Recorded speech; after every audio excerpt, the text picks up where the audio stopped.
All right, guys, we're going to start at chapter 7 today. Rosie nodded. She read the flyer again. The artists have to create the art by themselves, she said. And I can't help June paint. What can I do? You're an engineer, said Letty. Invent something. June's art comes from her heart, said Marian. She just needs the tools to help her hands. But the contest is only 2 days from now, said Rosie. So I'm going to show you the drawing. So she's trying to think of different ways in drawing her notebook of how she can help paint. Better get thinking, said Boss. She spoke too late. Rosie was already thinking. She had so many questions. How could she build a painting machine? How would it load paint? What kind of paint? How many colors? How would June control the brushes without using her hands? How? Rosie flipped open her notebook. She jotted furiously to catch the ideas exploding in her mind.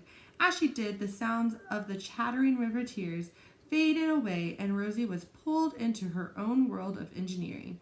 Rosie loved engineering. It made her happier than just about anything. And her very favorite part was right at the start. She jotted down her ideas. Then she noticed that everything was silent. She stopped scribbling and looked up. 7 smiling Riveters stood watching her. They raised their coffee mugs in a silent toast to Rosie. I told you she was up to it, said Aunt Rose. Indeed she is, said Boss. Indeed she is. Rosie felt her cheeks turn red, but this time she did not duck behind Aunt Rose. Rosie Revere looked back at the smiling Riveters and smiled back. So there's all of them. And Rosie. Chapter 8. 2 days. Rosie had less than 2 days to invent a contraption to help June. The task was almost too great to imagine, but that did not stop Rosie from trying. When she got home, she went straight to her attic room. She felt a storm approaching. A brainstorm. Rosie loved brainstorming. Anything was possible, even crazy, weird ideas even crazy, weird ideas. Start drawing again. Sometimes Rosie's weirdest ideas made her think in a new way or solved tiny bits of a big problem. She wrote all her ideas in her notebook. What if she made a cat-powered painting pump? It would need a lot of cans and milk. It would probably flop. After all, cats always run off or sit around like lazy lumps. How could she get a lazy lumpy cat to power a painting machine? Rosie sketched her idea anyhow.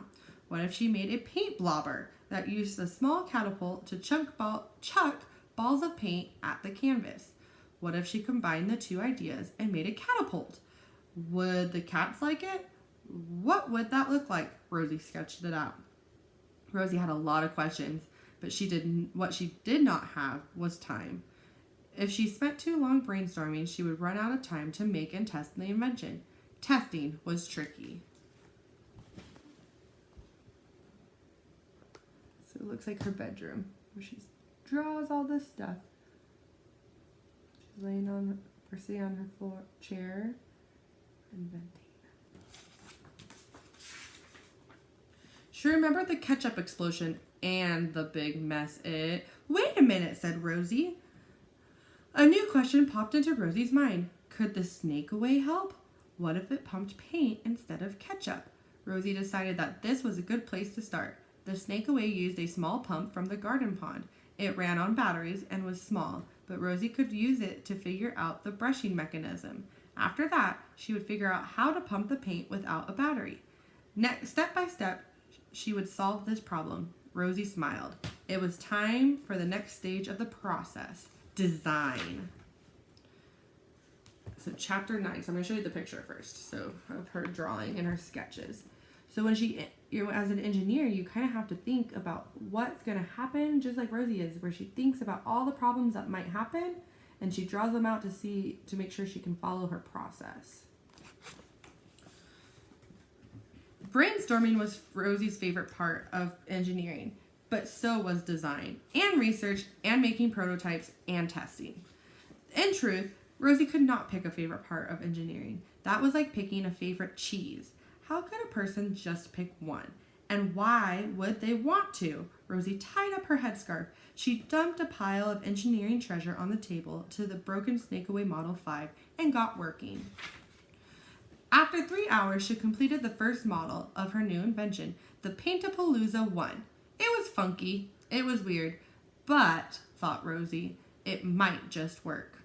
She set up her easel in the yard and put the Paintapalooza on the ground next to it. She grabbed her goggles and called to Gizmo, who was watching from the tree branch. "Stay up there," Rosie yelled. Gizmo looped at the loop, landed on her branch, and chirped. "Me too," said Rosie. Rosie put on her goggles and filled the tank with red paint. Then she kicked the switch with her toe. A line of red paint snaked through the clear tube and flowed into the paintbrush. It was working. Rosie stepped up to the easel, reached out, and...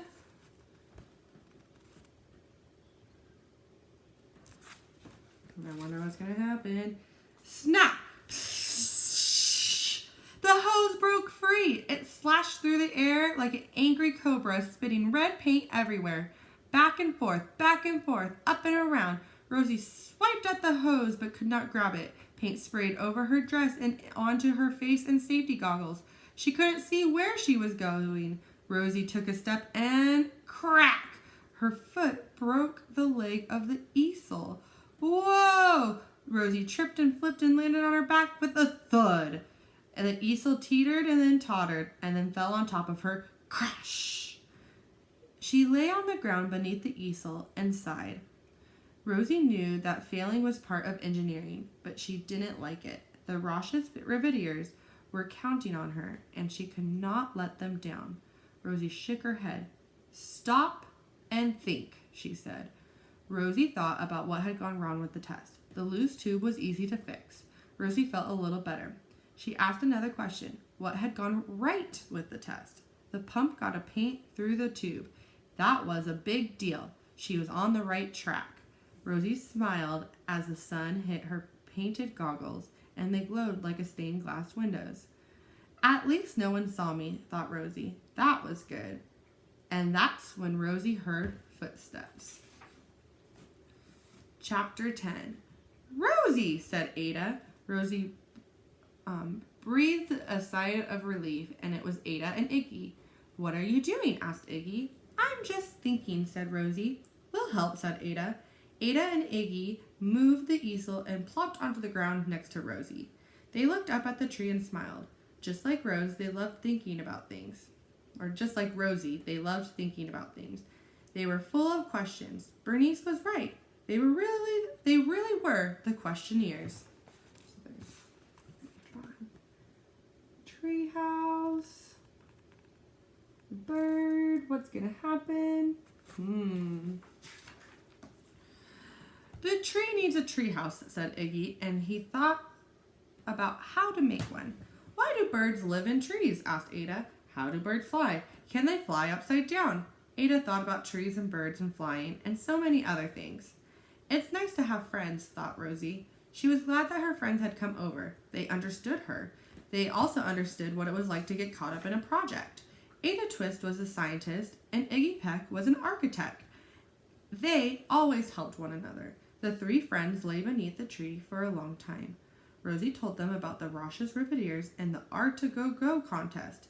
They had some good ideas. It helped Rosie to brainstorm with friends. Rosie heard a rustle in the bushes. She turned around to look toward Mrs. Lou's yard, but no one was there.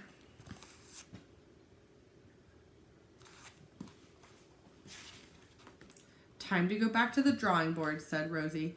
Ada looked at the broken easel. Time to get a new drawing board, she said. The broken one would have been a great chalet for Ada's cat, said Iggy. Iggy was right. Ada's cat would love the triangle-shaped Swiss house called a chalet. As Iggy and Ada carried away the easel, Gizmo flew down from the tree and rested on Rosie's shoulder. Ready for Paint-a-Palooza too? Asked Rosie. Gizmo chirped. Yep, this is going to take a lot of paint, said Rosie, and we're going to need a bigger bucket and more plastic tubing. Gizmo chirped again. You're right, said Rosie. We need more tape. Lots and lots of tape. All right, that's it for now.